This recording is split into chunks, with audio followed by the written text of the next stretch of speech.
అందరికీ మరణాత. మనము అన్ని ధ్యానించుకుంటూ 6వ మాట వరకు వచ్చాము. 6వ మాట కూడా ధ్యానించబోతున్నాము.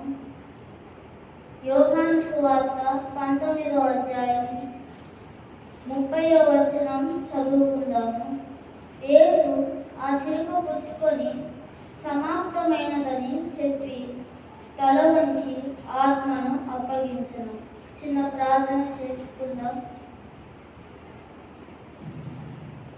తండ్రి, నీకు స్తోత్రములు ప్రభా.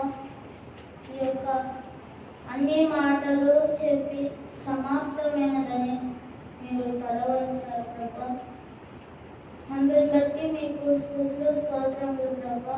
దేవా, మా యొక్క బాధలను బట్టి, మా యొక్క నీరసాలను బట్టి, మా యొక్క అనారోగ్యములను బట్టి మేము తల వంచినప్పుడు మా తల పైకెత్తి మీ యొక్క తలను మీరు క్రిందకి దించి దేవా ఆత్మను అప్పగించారు ప్రభా. అందుని బట్టి మీకు స్తుతులు స్తోత్రములు ప్రభా. ఈ యొక్క 6వ మాటని ధ్యానించుకొనడానికి మాకు సమయం ఇచ్చిన తండ్రి, నీకు స్తుతులు స్తోత్రములు ప్రభా. ఇప్పుడు ధ్యానించుకొనుచుండగా ప్రభా, చెవి గలవారు వినుగాక అని మీరు సెలవిచ్చిన రీతిని దేవా అందరికీ నా యొక్క దేవ యొక్క 6వ మాట వివరణను అందరికీ అందించమని, అందరికీ గ్రహింపులోనికి పొమ్మని యేసునామమున అడిగి వేడుకొనుచున్నాము తండ్రి. ఆమేన్. కనుక మనం చూస్తున్నట్లయితే ఇంకంతా అయిపోయింది.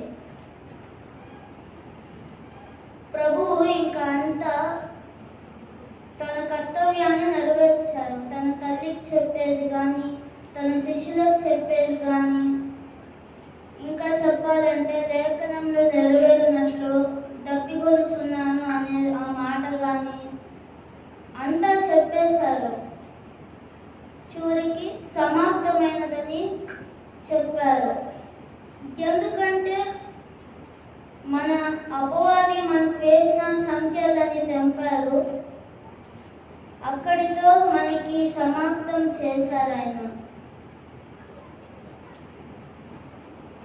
మనం చూస్తున్నట్లయితే సమాప్తమైనదని చెప్పి, సమాప్తము ఎక్కడ జరిగింది?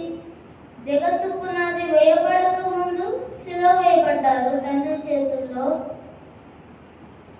ఇప్పుడు భూలోకానికి వచ్చి లేఖనంలో ఆధారాలను బట్టి ఇక్కడ సిలువ వేయబడ్డారు. మనం ఒక రకంగా చెప్పుకున్నట్లయితే మనం రోజు చేసే అతిక్రమాలకి, దోషాలకి రోజు సిలువ వేయబడుతున్నారు. కాకపోతే ఈరోజు సిలువ వేయబడిన రోజు కాబట్టి మనము ఈ యొక్క రోజు ధ్యానించుకుందాము. ప్రతి శుక్రవారం అంటే మనం సిలువనే ధ్యానించుకుంటాము. ఈ యొక్క శుక్రవారం వచ్చేసి సంవత్సరంలో ఒకే ఒక్కసారి వస్తుంది కాబట్టి మనము ఈ యొక్క శుక్రవారాన్ని ధ్యానించుకుంటున్నాము. కనుక ఒక్కసారి ప్రకటన గ్రంథం తీసినట్లయితే, ప్రకటన గ్రంథము 15వ అధ్యాయము చివరి ఆ యొక్క మొదటి వచనంలోనే చూడలేను, వీటితో దేవుని కోపము సమాప్తమాయను. అంటే తండ్రి గారు మన మీద ఎంత ఉగ్రత పెట్టుకొని ఉన్నారో అది మాటల్లో చెప్పలేనిది. సొదొమ గుమ్మర మీద తండ్రి గారు ఎంత తన రోషాగ్నిని కుమ్మరించేశారు, తట్టుకోలేరు. ఒక్క లోతు కోసం అట్లా ఆగుకొని ఉన్నారు. మనం చూస్తున్నట్లయితే యేసుక్రీస్తు ప్రభువారు మన కోసము సిలువ ఎక్కి తను చేసిన కర్తవ్యాన్ని సమాప్తం చేశారు. తండ్రి కోపాన్ని, మన తండ్రి దగ్గరున్న మన మీద కోపాన్ని సమాప్తం చేశారు. కాబట్టి ఇది కొంచెము ధ్యానించాల్సిన అంశమే, కొంచెం లోతుగా ఉంటుంది. కాకపోతే మనం కొంచెం కొంచెము బైబిల్ గ్రంథాన్ని విశేషంగా చదివితే మనకి అర్థమవుతుంది. ఇది చెప్పాలంటే అంత్యకాలంలో జరిగే సంఘటనలు. కాకపోతే అలా మనము ఊహించుకోవచ్చు. మీరు పోయి దేవుని కోపంతో నిండిన ఆ 7 పాత్రలను కుమ్మరించుడని 16వ అధ్యాయం 1వ వచనంలో ఉంది. అంటే ఎవరి మీద? మన మీద పడాల్సిన ఆ యొక్క రోషాగ్ని యేసు ప్రభు వారు తన మీద కుమ్మరించుకున్నారు. ఇక్కడ భూమి మీద ఉంది. కాకపోతే మనము అక్కడ మన మీద పడాల్సిన ఆ యొక్క ఉగ్రత ప్రభు వారే తనకి తాను స్వీకరించుకున్నారు. ఎంత సిలువ మోయలేకపోయినప్పటికీ మోయనని చెప్పక అని తను దేవదాసయ్య గారు చెప్పినట్లుగానే ఇక్కడ మనం చూస్తున్నాము. గనుక వారు కుమ్మరిస్తారు. ఆ పాత్రలలో ఏముంది అని అనుకుంటే వాటిల్లో తెగుళ్ళు ఉన్నాయి.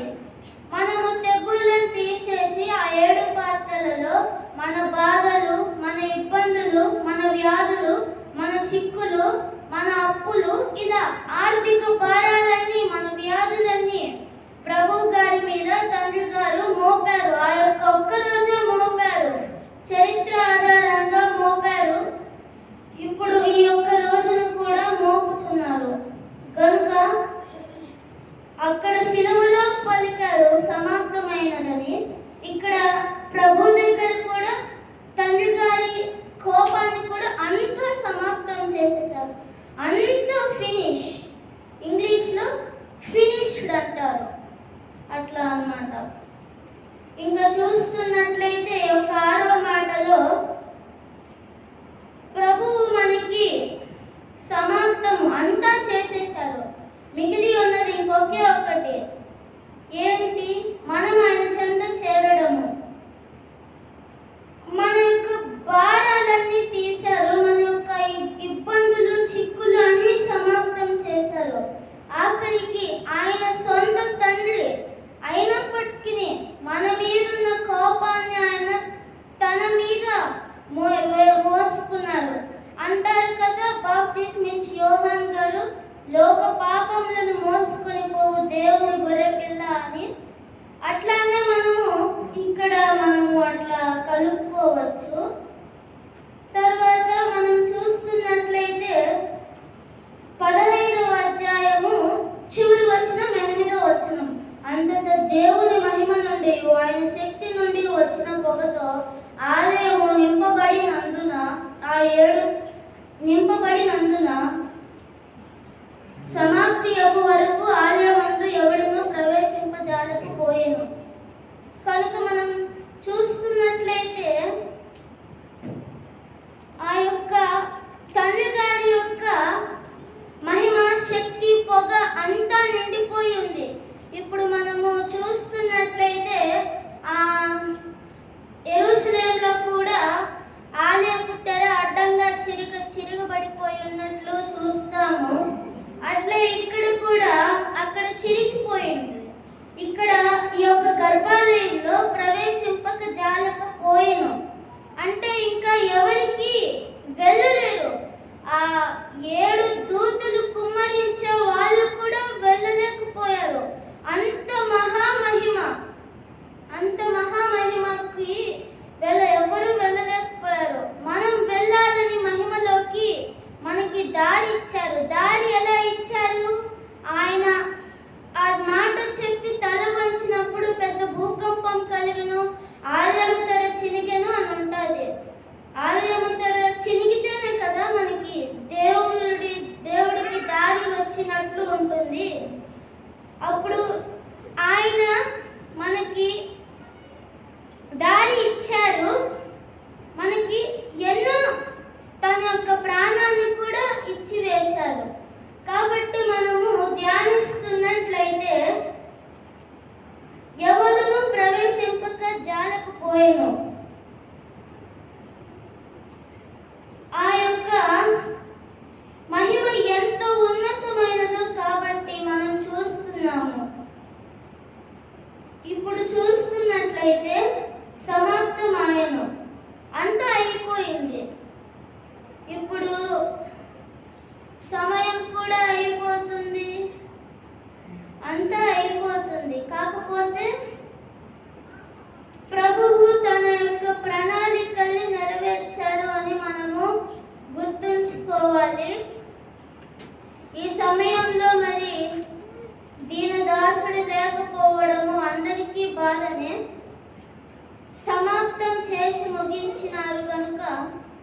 మరి దీనదాసుడు కూడా తన యొక్క కర్తవ్యాన్ని సమాప్తం చేసి వెళ్ళారు.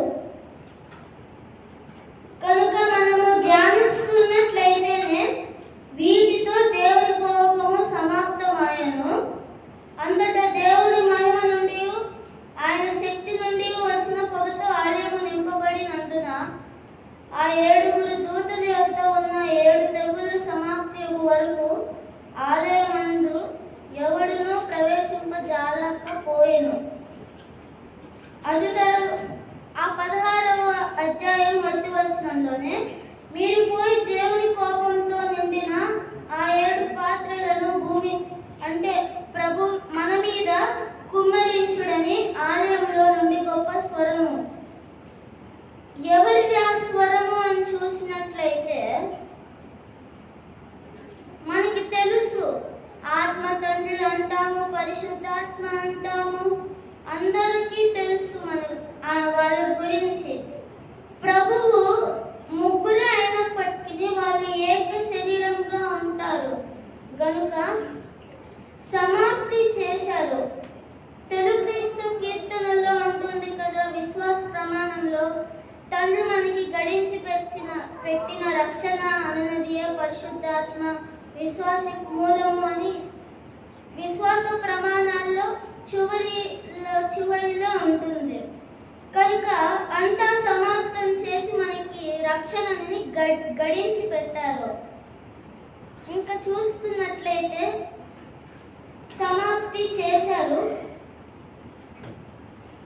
చిన్న ప్రార్థన చేసుకుందాము. మహాపరిశుద్ధుడు అయిన తండ్రి, మీ ఘనమైన శ్రేష్టమైన నామములకు వందనాలు ప్రభా. ఈ యొక్క 7 మాటల్ని ప్రభా క్లుప్తంగా చెప్పి దేవా నేను ముగించుచుండగా ప్రభా, దేవా వినిన వాళ్ళందరికీ ప్రభా అర్థం కాలేనప్పటికీ దేవా, నేను ఒకవేళ సరిగ్గా చెప్పనప్పటికీ ప్రభా అన్నిటినీ మీరు సమాప్తం చేశారు కనుక అన్నిటినీ మీరు శుద్ధి చేసి సమాప్తి చేయమని త్వరగా రానైనా యేసుక్రీస్తు నామమున అడిగి వేడుకొంచున్నాం తండ్రి. మరి ఈ అవకాశం ఇచ్చిన కర్నూలు నుండి వచ్చిన దైవాధీనమయ్య గారికి, అమ్మగారికి, సంఘం అంతటికి మరణాత.